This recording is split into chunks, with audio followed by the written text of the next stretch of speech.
Hello student, I am Shashi Bala और आज के लेक्चर में हम हाइब्रिड क्यूरिंग के बारे में समझने वाले हैं। तो हाइब्रिड क्यूरिंग हमारी जिस तरह से अभी तक हमने radiation curing, ultra violet radiation curing, electron beam radiation curing और एयर ड्राइंग, फोर्स ड्राइंग, इस तरह की जो ड्राइंग प्रोसेस अभी तक पढ़े हमने, तो इसी क्रम में आगे बढ़ते हुए हमारा जो अगला टॉपिक है क्यूरिंग का, दैट इज हाइब्रिड क्यूरिंग। तो हाइब्रिड क्यूरिंग हमारी ड्यूल क्यूरिंग के नाम से भी जानी जाती है। तो हाइब्रिड क्यूरिंग हमारी यूवी रेडिएशन क्यूरिंग के साथ और इंफ्रारेड रेडिएशन क्यूरिंग दोनों के ही साथ की जाती है। तो यहाँ पर जो हाइब्रिड क्यूरिंग है, इसमें हमारे यूवी रेडिएशन क्यूरिंग प्रोसेस और इंफ्रारेड रेडिएशन प्रोसेस दोनों ही यहाँ पर इन्वॉल्व होते हैं। तो सबसे पहले देखिए, हम यूवी रेडिएशन की बात करें, जो हाइब्रिड क्यूरिंग हमारा यूज होता है during polymerization in a UV curing process. Photo initiators are activated by intense UV light and cross linked within seconds. This quickly cures the material, making the surface dry, abrasion proof and immediately ready for further processing. तो UV curing process में जैसा कि मैं पहले बता चुकी हूँ कि फोटो इनिशिएटर हमारा यूज होता है और ये फोटो इनिशिएटर हमारी जो यूवी लाइट में जो हमारे फोटॉन्स होते हैं, फोटॉन्स की एनर्जी को एब्जॉर्ब करके एक्टिवेट हो जाते हैं और हमारे हाईली रिएक्टिव स्पीसीज या फिर रेडिकल्स को फॉर्म करते हैं, जो पॉलीमराइज्ड चेन को फॉर्म करती हैं। तो ये जो फोटो इनिशिएटर होते हैं, ये एक्टिवेटेड होते हैं किसके थ्रू? इंटेंस यूवी लाइट के थ्रू। यानी कि जब आपकी यूवी लाइट की इंटेंसिटी हाई होती है तो फोटोन की जो एनर्जी होती है वो आपकी फोटो इनिशिएटर के द्वारा ज्यादा से ज्यादा एब्जॉर्ब की जाती है और उससे फॉर्म होने वाले जो हाईली रिएक्टिव रेडिकल्स होते हैं वो फिर पॉलीमराइजेशन करना स्टार्ट कर देते हैं, जिससे जो आपका मटेरियल है वो कुछ सेकेंड्स के अंदर ही क्रॉस लिंक्ड होना शुरू हो जाता है। This quickly cures the material. ये जो है हमारा यूवी क्योरिंग प्रोसेस है, ये मटेरियल को बहुत जल्दी क्योर कर देता है। जैसा कि मैंने आपको बताया, कुछ सेकंड्स में ही ये क्रॉस लिंक कर देता है, मटेरियल को पॉलीमराइज कर देता है। इस वजह से मटेरियल को बहुत जल्दी क्योर कर देता है और मटेरियल की सरफेस को ड्राई कर देता है, उसे एब्रेशन प्रूफ बना देता है और फर्दर प्रोसेसिंग के लिए उसे बहुत तेजी से रेडी कर देता है। अब हम बात करते हैं इंफ्रारेड रेडिएशन के बारे में। तो infrared transfers energy to material without contact, generate heat where it is required and consequently is particularly efficient in drying varnishes और मेल्टिंग पाउडर कोटिंग्स। तो इंफ्रारेड जो हमारा एनर्जी ट्रांसफॉर्मेशन होती है, यहाँ पर हम विदाउट कांटेक्ट हीट को ट्रांसफर करते हैं और जहां पर भी ये इंफ्रारेड रेडिएशन हमारा रिक्वायर्ड होता है तो वहां पर हम विदाउट कांटेक्ट हीट को जनरेट करते हैं, जिसके फलस्वरूप जो ड्राइंग होती है वो एफिशिएंटली हो जाती है हमारी।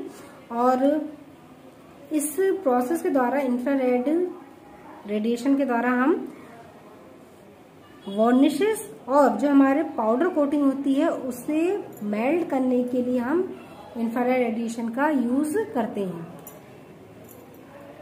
तो जो हमारा इंफ्रारेड रेडिएशन होता है, यहाँ पर जो हमने कहा कि ये विदाउट कांटेक्ट यूज होता है, तो यहाँ पर हम हॉट एयर का यूज करते हैं, जो क्या करता है, मटेरियल से एक्सेस अमाउंट ऑफ सॉल्वेंट या फिर मॉइस्चर को इवेपोरेट कर लेता है और फिर उसके बाद वो एयर हमारी चैम्बर से लीव आउट हो जाती है। आगे देखते हैं। For some applications curing can be optimized by a combination of infrared heat with UV radiation, the hybrid cure process. These applications include high quality surface coating and surfaces that must be scratch resistant.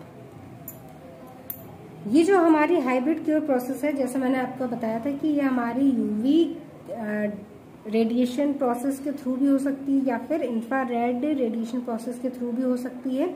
लेकिन कुछ application में जो hybrid curing process होता है ये हमारा दोनों को ही इंक्लूड करता है, यानी कि यूवी रेडिएशन और इंफ्रारेड रेडिएशन दोनों के ही कॉम्बिनेशन से हमारा हाइब्रिड क्योरिंग प्रोसेस यूज किया जाता है।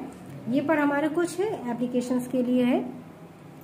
और ये जो हमारी एप्लीकेशंस होती हैं it includes high quality surface coating, यानी कि इनमें हमारी जो सरफेस कोटिंग होती है वो हाई क्वालिटी की होती है और सरफेस हमारी कैसी होनी चाहिए, स्क्रैच रेजिस्टेंट। तो ऐसी कंडीशन में हम UV radiation plus infrared radiation दोनों का ही यूज करेंगे। आगे कुछ फीचर्स की बात करते हैं हम। Hybrid cure process with stand the feature of UV lamp system which transforms high UV efficiency against. Hybrid cure process में हमारा जो UV radiation curing process use होता है तो उसमें जो हमारे यूवी लैम्प्स यूज किए जाते हैं एज अ एनर्जी सोर्स। तो यूवी लैम्प्स के फीचर्स के अकॉर्डिंग हमारा जो हाइब्रिड क्योर प्रोसेस होता है वो कंटिन्यू वेरिएट होता रहता है। और जैसा भी हमारा फीचर्स होता है यूवी लैम्प्स का तो उसी के अकॉर्डिंग हमारी जो हाई एफिशिएंसी प्रोवाइड होती है वो हमारी यूवी लैम्प के फीचर्स के अकॉर्डिंग ही प्रोवाइड होती है। और अगर हमारा यूवी लैम्प हाईली फीचर्ड का होता है तो उस कंडीशन में इस लैम्प से हमें हाई यूवी रेडिएशन प्रोवाइड होता है, यानी कि हाई एफिशिएंसी मिलती है हमें यूवी रेडिएशन की। और ये जो हमारा यूवी रेडिएशन की एफिशिएंसी प्रोवाइड होती है ये जो हमारी एनर्जी इनपुट की जाती है उसके अगेंस्ट बहुत ज्यादा इफेक्टिवली वर्क करती है।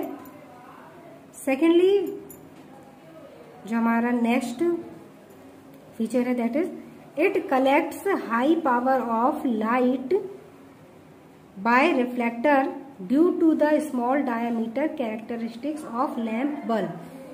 लैम्प जो हमारे यहाँ पर यूज होता है यूवी लैम्प, तो स्मॉल डायमीटर कैरेक्टरिस्टिक्स होने की वजह से यहाँ पर जो हमारा ये हाइब्रिड क्योर प्रोसेस होता है तो as a UV radiation curing process और electron beam radiation curing process की तरह यहाँ पर भी हमारा इंक्लोज्ड चैम्बर होता है।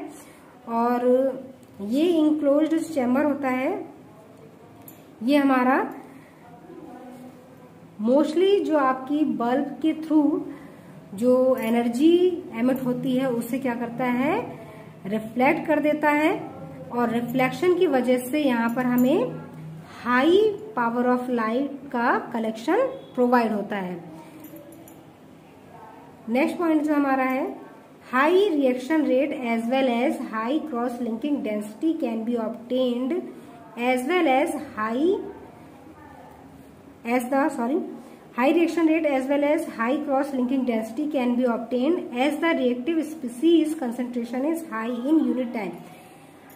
अगर हमारे यूनिट टाइम में जो रिएक्टिव स्पीसीज फॉर्म होते हैं उनका कंसंट्रेशन अगर हाई होता है, यानी कि जो आपका फोटो इनिशिएटर है वो बहुत ज्यादा हाई रिएक्टिव स्पीसीज को फॉर्म करता है, तो यूनिट टाइम के अंदर अगर रिएक्टिव स्पीसीज का कंसंट्रेशन अगर बहुत हाई है तो इस कंडीशन में जो आपका मटेरियल होता है वो हाईली क्रॉस लिंक्ड होता है, यानी कि जो आपको क्रॉस लिंकिंग डेंसिटी मिलती है वो कैसी मिलती है, हाई मिलती है, जिसकी वजह से जो रिएक्शन रेट होती है वो भी कैसी होती है, आपकी हाई प्रोवाइड होती है।